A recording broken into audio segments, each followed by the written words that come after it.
All right, we have Dan here. Dan is just 2 weeks out from a left total knee using the Jiffy approach. Dan, how are things going? Going great, yeah. It's really been zero pain and it's really gone really well. I've done wonderful, yeah. So Dan has been being pretty active, I'd say, after just 2 weeks. What did you say this past weekend? You were raking some leaves for your dad? I was trying to do a little too much yard work, maybe, yeah. And it talked back to me a little bit. Like, that was a little aggressive, but yeah, it's been good. Did you use the walker very long? I used it when I came home. We had surgery Monday morning at 7. I got home about 7 o'clock that night. I used it just a little bit, but during the night, as I was getting up and using the restroom or whatever, everybody's sleeping in the house, so I just kind of carried it with me. I got this. And if I need it, I'll set it down. But yeah, I really didn't use it at all. So, Very good, yeah. very good. What about pain medication? Did you need any of the strong stuff? I took it Wednesday prior to therapy, just as a precautionary kind of thing.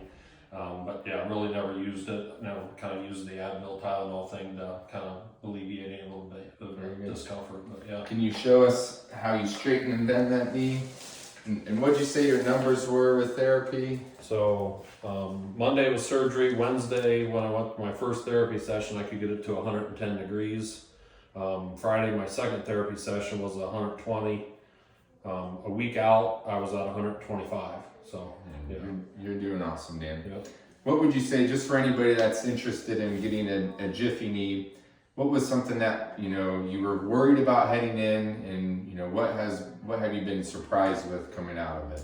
Well, the pain I was experiencing going into surgery, taking stairs and bleachers and all that kind of stuff, and just carrying things up and down steps was just really, really uncomfortable.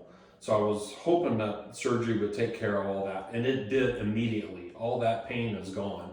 I was confident in the Jiffy because I did a lot of research on it prior to that, and just not cutting all the tendons like the traditional approach really had me excited to go this route as opposed to the traditional route. And I really would encourage anybody that's doing a knee to do this procedure because my recovery time has just been tremendous. Now, Yeah, you're doing great. I will say that my daughter's a PTA, so prior to surgery, she had given me a lot of quad strengthening and hamstring strengthening things. So for 2 months prior to surgery, I was pretty religious as getting up and doing those stretches every morning, and I think that really helped. Absolutely. Honestly, so, yeah, thanks for your hard work. Yeah. All right, Dan, we're going to have you stand and just going to walk for us so we can show off your walking here. Just pop right up, no issues there. It's pretty good. All right, Dan, that's great.